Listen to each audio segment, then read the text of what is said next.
어느 깊은 가을밤 나는 고향에 내려가게 되었다. 가족들과 오랜만에 시간을 보내고 나서 아늑한 시골집에서 하룻밤을 보내기로 했다. 그런데 그날따라 이상하게도 잠이 잘 오지 않았다. 평소와 달리 깊은 침묵이 감돌았고 무언가 불안한 기운이 느껴졌다. 밤이 깊어가자 이상한 소리가 들려오기 시작했다. 마치 누군가 걸어 다니는 것 같은 발소리였다.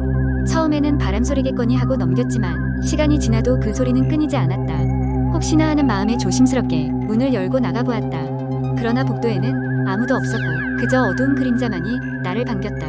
다시 방에 들어와 잠을 청해보려 했지만 이번엔 창문 밖에서 소리가 들려왔다. 창문 너머로 고개를 내밀어 보았지만 보이는 건 흔들리는 나뭇가지와 달빛에 비친 그림자뿐이었다. 그때였다. 등이 싸늘해지는 기분과 함께 누군가 나를 보고 있다는 느낌이 들었다.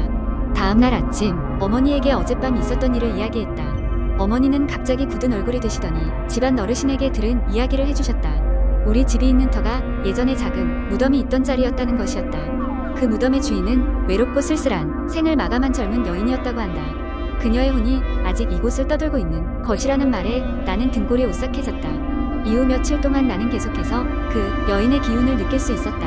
밤이면 짧게 들리는 발소리와 창문을 두드리는 소리, 그리고 간간히 들려오는 흐느낌, 마치 나에게 무언가를 전하고 싶은 듯한 느낌이었다. 그리하여 나는 어머니와 함께 근처절에 찾아가 이 이야기를 전했다. 스님은 조용히 고개를 끄덕이며 영혼을 위로할 수 있는 작은 음식을 제안하셨다.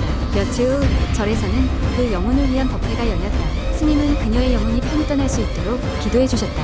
그날 이후로 집안의 이상한 소리와 기운은 사라졌다. 하지만 뭔가 알 수 없는 그리움이 마음 한켠에 남아있었고 그녀의 외로움을 느낀 나는 종종 그녀를 위해 작은 촛불을 밝혀주곤 했다. 이제는 아무도 거주하지 않는 그 시골집은 조용히 낡아가고 있지만 그곳을 지날 때면 나는 항상 마음속으로 그녀의 평안을 기원하곤 한다. 그렇게 가을날의 아련한 기억은 시간이 지나도 잊혀지지 않는 공포로 남아있다. 두 번째 이야기. 어느 작은 마을에 민속촌이 하나 있었다. 이 민속촌은 전통적인 한옥과 오래된 유물들로 가득 차 있었고 관광객들에게 한국의 문화를 체험할 기회를 제공하고 있었다. 그런데 최근 이 민속촌에 이상한 소문이 돌기 시작했다. 한밤중에 민속촌 주변을 서성이는 하얀 옷을 입은 여인의 형상이 목격되곤 했다는 것이다. 그 이야기를 처음 들었을 때 나는 그저 도시 괴담 중 하나일 뿐이라고 생각했다. 하지만 그 이야기가 나날이 구체적이 되어가고 그 여인을 본 사람들이 점점 늘어나자 나는 호기심을 참을 수 없었다.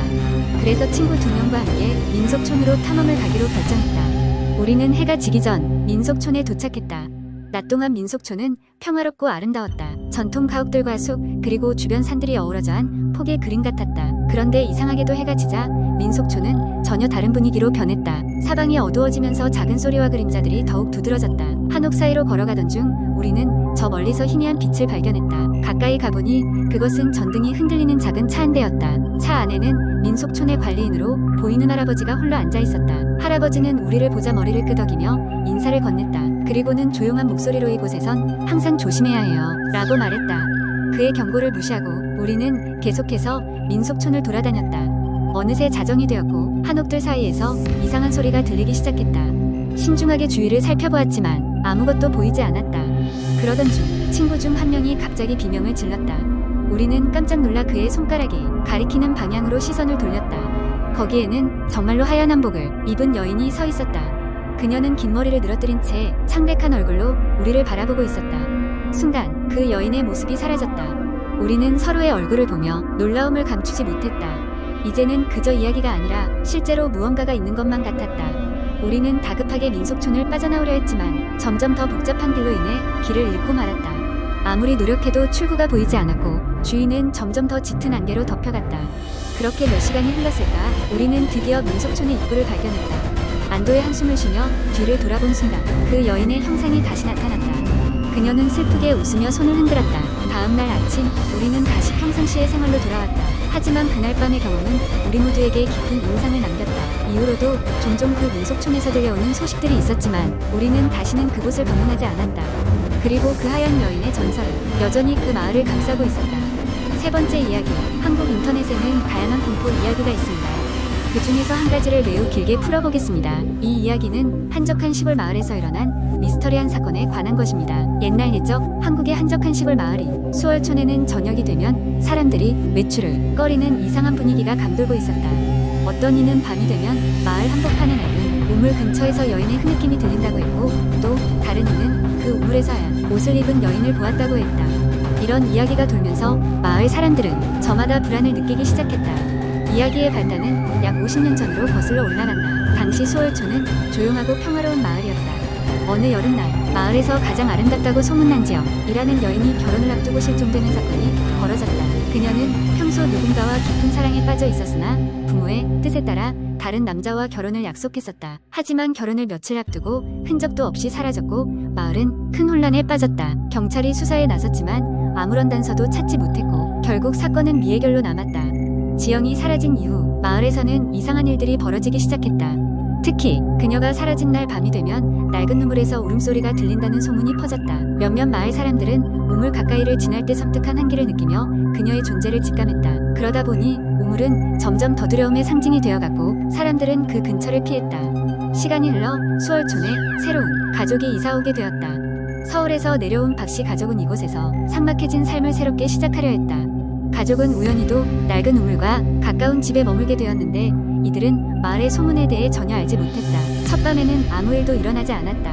그러나 이틀째 밤 가족의 막내딸인 수진이는 화장실에 가기 위해 방을 나섰다. 그때 창 너머로 흰 그림자가 지나가는 것을 보고 불안에 떨었다. 창밖을 내다보니 낡은 우물 쪽에서 멀어지는 흰 옷을 입은 여인의 모습이 보였다. 수진이는 두려움에 얼어붙어 당장이라도 비명을 지르고 싶었지만 그저 침대로 돌아가 이불을 뒤집었을 수밖에 없었다. 다음날 아침 수진이는 가족에게 이 일을 말했지만 부모님은 아이의 겁먹은 상상이라 여기고 대수롭지 않게 넘겼다.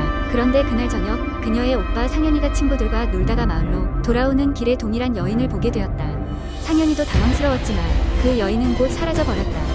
그 후로 박씨 가족은 밤마다 설명할 수 없는 소음과 흐느낌에 시달렸다. 결국 참다 못한 가족은 마을에 원로를 찾아가 도움을 요청했다. 원로는 이 가족에게 수십 년 전의 실종 사건과 소문에 대해 설명하며 아마도 지영이 해결되지 않은 사연 때문에 영혼이 이승을 떠돌고 있을 거라 말했다.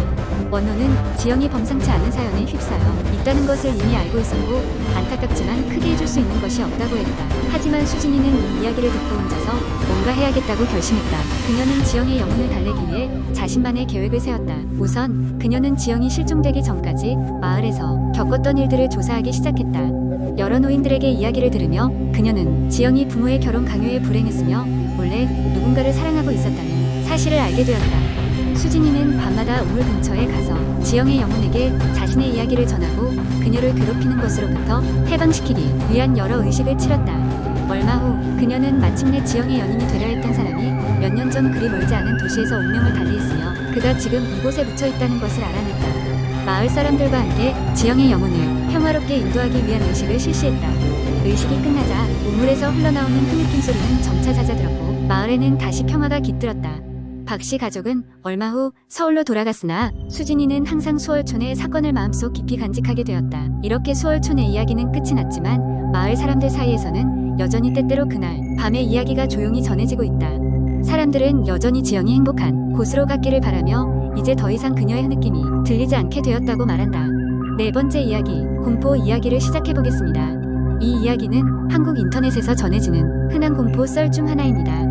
제목은 기묘한 아파트 606호입니다. 서울 외곽의 한 오래된 아파트 단지에는 기묘한 이야기가 전해진다. 그 중에서도 606호는 특히나 유명하다. 사람들이 이사를 왔다가 이내 나가는 일이 빈번하여 언제나 불이 꺼져 있는 집이었다. 몇 년 전 한 30대 중반의 회사원이 가족과 함께 이사를 오게 되었다.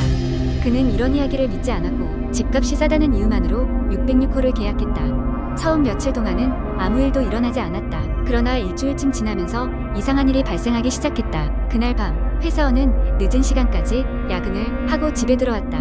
피곤했던 그는 곧바로 침대에 누웠다. 깊은 밤 갑자기 차가운 바람이 그의 얼굴을 스쳤다. 눈을 떠보니 창문은 굳게 닫혀 있었다. 그는 기분 탓으로 여기고 다시 잠들려 했지만 이번에는 방문이 삐걱이는 소리가 들렸다. 문이 서서히 열리는 모습을 본 그는 그 자리에서 얼어붙었다. 방문이 열리고는 아무 일도 없었다. 그는 마음을 가다듬고 방문을 닫고 잠두었다. 아내와 아이들은 이미 잠들어 있었고 그는 방금 일이 꿈이라고 여겼다. 그 다음날 밤도 비슷한 시간이 되자 같은 일이 반복되었다. 방문은 다시 서서히 열렸고 이번에는 낮고 묵직한 소리가 들려왔다. 여기서 나가 소리는 분명 그의 귀에 울렸다. 몸을 피하려고 일어났을 때 그는 누군가의 그림자가 벽을 스치고 지나가는 것을 봤다. 그는 공포에 질려 온몸이 마비된 듯했다. 결국 그는 이 일을 아내에게 말하기로 했다. 아내는 그를 달래며 스트레스 때문일 것이라고 했지만 남편의 권유로 그날 밤은 같이 경계를 하기로 했다. 그러나 그날 밤 3시 이번에는 아내도 똑같은 기이한 소리를 들었다. 여기서 나가. 그 순간 두 사람은 동시에 보았다. 거실 한가운데에 안개처럼 희미한 형체가 서 있었다. 그것은 한 여자의 모습처럼 보였고 그들은 공포에 질려 비명을 질렀다. 다음 날 그들은 아파트 관리 사무소에 찾아갔다. 관리자는 그들의 이야기를 듣자 심각한 얼굴로 한숨을 내쉬며 말했다. 이전에도 그런 일로 떠난 사람들이 많습니다. 이 아파트가 지어지기 전에 이곳은 작은 산이었고 그 산에는 전설이 있었죠. 이곳 606호의 자리 바로 아래에는 옛날 신녀가 살던 초가집이 있었다고 합니다. 그녀는 억울한 죽음을 당했대요. 이후로 이 자리에 건물을 지을 때마다 문제를 겪었다고 하더군요. 결국 가족은 곧바로 이사를 결심했고 며칠 후 아파트를 떠났다. 그러나 606호는 여전히 공석으로 남아있다. 그 후로도 몇몇 사람들이 이사를 왔다가 불과 몇 주 안에 떠나는 일이 반복되었다고 한다. 이 이야기는 한국의 여러 인터넷 커뮤니티에서 전해지며 때로는 다른 버전으로 변형되기도 한다. 하지만 공통점은 늘 비슷하다. 기묘하고 설명할 수 없는 사건들로 인해 사람들이 떠나가는 그곳 606호는 여전히 사람들의 입에 오르내리며 공포의 대상으로 남아있다.